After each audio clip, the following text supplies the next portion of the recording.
Hello Jamunai, welcome to Guruma Hindi tarot. और ये reading है इस बारे में कि 26 ऑफ अप्रैल से लेके 2 ऑफ मई तक आपकी लाइफ में क्या होने वाला है, आपके लव लाइफ में। तो चलिए देखते हैं कि क्या मैसेजेस हैं, आप क्या एक्सपेक्ट कर सकते हैं अपनी लव लाइफ में। Messages for Gemini.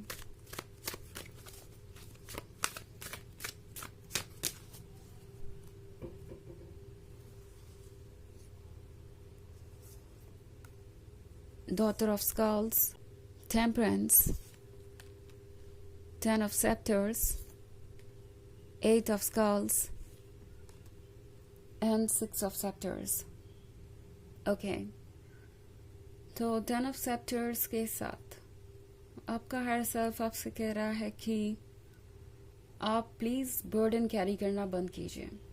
I think Gemini, आप बहुत सारी चीज़ों को अपने दिल पर ले रहे हैं और ये आपके दिल पे बोझ बनता जा रहा है। जो कुछ भी ये पर्सन आपसे कह रहा है, आप उस चीज़ को बहुत सीरियसली सोच रहे हैं, बिकॉज ये आपके लिए मैटर करता है कि आप इस पर्सन को कैसे लगते हैं या वो आपके बारे में क्या सोचते हैं, बिकॉज वो आपके लिए इम्पोर्टेंट है ऑफ कोर्स। बट टैरो आपसे कह रहा है कि जेमिनाई, आप बहुत कोशिश ऑलरेडी कर चुके हैं। आप जितना ज़्यादा सहने की कोशिश कर रहे हैं, चीज़ें उतनी ज़्यादा और कॉम्प्लिकेटेड होती जा रही है। 10 ऑफ सेप्टर्स का मतलब है कि आप इस बोझ को हटाएं, अपने आप को फ्री करें और रियलाइज़ करें कि आप कितने लंबे समय से एक ही जगह पे रुके हुए हैं। पॉसिबली ये पर्सन किसी तरीके का माइंड गेम खेल रहा हो सकता है। ये पर्सन ये एक्सपेक्ट कर रहा है कि आप इस माइंड गेम को समझेंगे नहीं और आपको हो सकता है मैनिपुलेट भी कर रहा हो, और उन्हें लगता है कि ये मैनिपुलेशन आपकी समझ में कभी आएगा नहीं। आप चीज़ों को सीरियसली लेते रहेंगे, उनके ब्लेम्स, उनके जजमेंट्स को, उनके एक्सपेक्टेशंस को, और उसे पूरा करने के लिए वो सब कुछ करेंगे जो आप कर सकते हैं। टैरो आपसे कह रहा है कि ये करने की आपको कोई आवश्यकता नहीं है। ये बोझ आपके लिए अब इतना ज़्यादा हो चुका है कि ये आपकी सोल को अफेक्ट कर रहा है। एंड किसी भी चीज़ को अपनी सोल तक मत पहुंचने दीजिए। आपकी सोल आपकी हीलर है, आपकी सोल आपकी गाइड है, आपकी सोल ही आपको इस सिचुएशन से निकालेगी। बट द थिंग इज कि आपको खुद की रिस्पेक्ट करनी चाहिए। इस पॉइंट पे आप खुद की रिस्पेक्ट करते हैं, but the thing is Gemini कि शायद इस स्पेसिफिक केस में, इस स्पेसिफिक सिचुएशन में आप ये उम्मीद लगाए बैठे हैं कि ये पर्सन कभी आपको समझेगा, कभी बदलेगा, और इसीलिए शायद आप सारे रेड फ्लैग्स इग्नोर करते जा रहे थे। एंड अब वो रेड फ्लैग्स इतने ज़्यादा हो चुके हैं कि एक बोझ बन गए हैं और आप उस बोझ को कैरी करते जा रहे हैं। टैरो आपसे कह रहा है कि इसके बारे में सोचिए, क्या ये कंटिन्यू हो सकता है, क्या आप इस तरह से आगे बढ़ सकते हैं। ऑल्सो 8 ऑफ स्कल्स का कार्ड है, तो 8 ऑफ स्कल्स के साथ ये है मैजिक के बारे में, वो मैजिक जो आपके पास है। एंड टैरो आपसे कह रहा है कि अगर आप ये सोच रहे हैं कि आप इस रिलेशनशिप के बिना नहीं रह सकते, या ये पर्सन आपके लिए इतना इम्पोर्टेंट है कि इनके बिना आप अधूरे हैं, तो ये सिर्फ आपकी टेम्पोररी फीलिंग्स है। 8 ऑफ स्कल्स आपको याद दिला रहा है कि मजिशियन आप है। इस रिलेशनशिप में जो भी लाइट है, जो भी लाइफ है, जो भी कलर है, वो आप ही हैं। आप ही इस रिलेशनशिप को संभाले हुए हैं अब तक, और आपकी वजह से ही ये रिलेशनशिप इतना इंटरेस्टिंग है। और जहाँ तक बात है 6 ऑफ सेक्टर्स की, टैरो आपसे कह रहा है कि आप किसी भी सिचुएशन में जीत कर निकल सकते हैं। और यहाँ पे टैरो आपको ये रिमाइंड करना चाहता है कि आपको कोई माइंड गेम खेलने की ज़रूरत नहीं है। ये पर्सन खेल रहा है, मगर आपको इसमें इन्वॉल्व होने की ज़रूरत नहीं है। यहाँ सिर्फ एक ही बात समझना ज़रूरी है कि आप इम्पॉर्टेंट हैं, बिकॉज यही बात आप भूल गए हैं।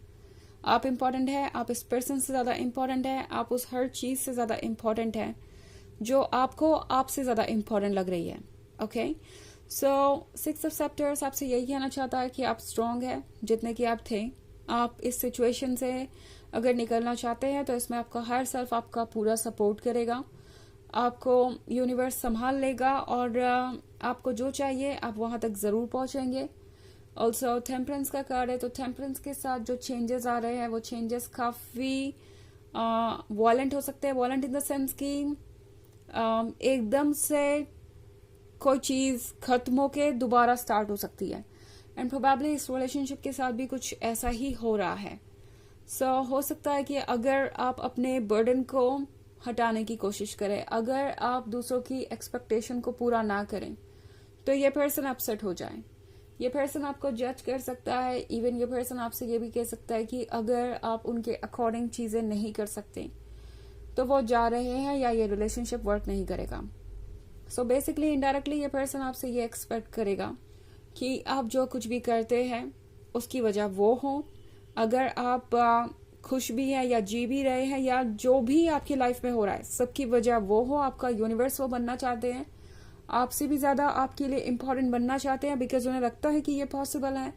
आपने जिस तरीके से उन्हें प्यार किया है, बट देन इस पर्सन की एक्सपेक्टेशन और बढ़ती जाएगी, और ये बात समझने वाली है. एंड मुझे लगता है आप ऑलरेडी जानते हैं, क्योंकि आप हैं ये डॉटर ऑफ स्काल्स.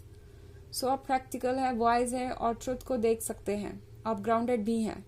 सो इस वक्त ग्राउंडेड रहना ही जरूरी है, ट्रुथ को देखना ही जरूरी है. तभी जाके आप आगे बढ़ सकते हैं, तभी जाके आप कोई चेंजेस ला सकते हैं. ओके. एंड सबसे इम्पोर्टेंट बात है कि इस चेंज को एम्ब्रेस करना है आपको. आसान नहीं है, बट इतना मुश्किल भी नहीं. इस वक्त बहुत सारी इंटरेस्टिंग चीजें होंगी आपकी लाइफ में जो आपको गाइड करेगी, और आपको लगेगा कि आप रिलीव्ड है. ये 10 ऑफ वॉन्ड्स को रिमूव करने के बाद आपको पीस महसूस होगा. आपको लगेगा कि फाइनली ये बर्डन कहीं गया और अब आप फ्री हैं अपनी लाइफ को वैसे जीने के लिए जैसा कि आप चाहते हैं. सो यही सब कुछ मैं यहाँ देख रही हूँ. हालांकि ये एक जनरल रीडिंग है तो ये सबसे रेजोनेट नहीं होगी. एनर्जी रिवर्स हो सकती है अगर आप क्रॉस वॉचर हैं. इसके अलावा अगर आप पिछले वीक की रीडिंग देखना चाहें तो उसका भी लिंक आपको डिस्क्रिप्शन बॉक्स में मिल जाएगा हमेशा की तरह. चलिए आगे बढ़ते हैं और देखते हैं और क्या मैसेजेस है आपके लिए.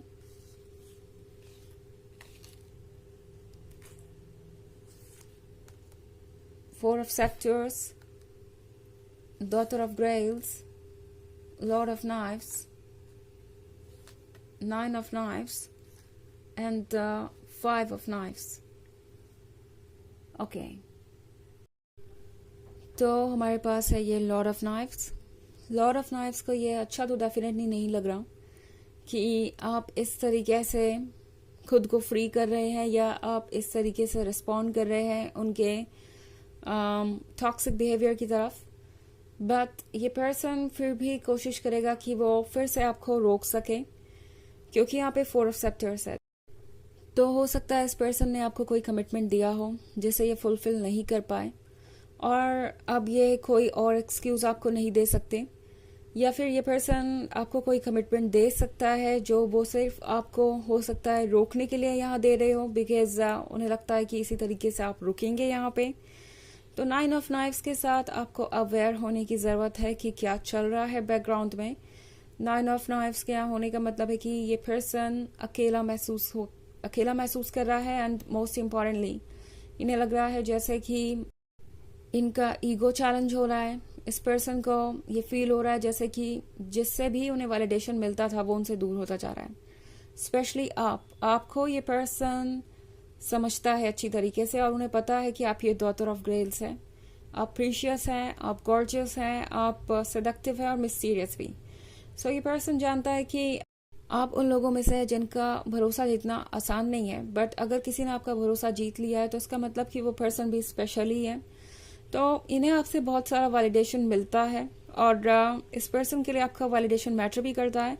बट देन 5 ऑफ नाइफ्स के साथ अभी भी ये पर्सन अपनी टॉक्सिसिटी से बाहर नहीं आया है. वो टॉक्सिक बिहेवियर फिर से रिपीट हो सकता है. ये पर्सन चाहेगा कि किसी भी तरीके से आप वहां रुके रहें और यहाँ से जाए नहीं. ओके. तो चलिए देखते हैं आपके लिए ऑरेकल मैसेज क्या है.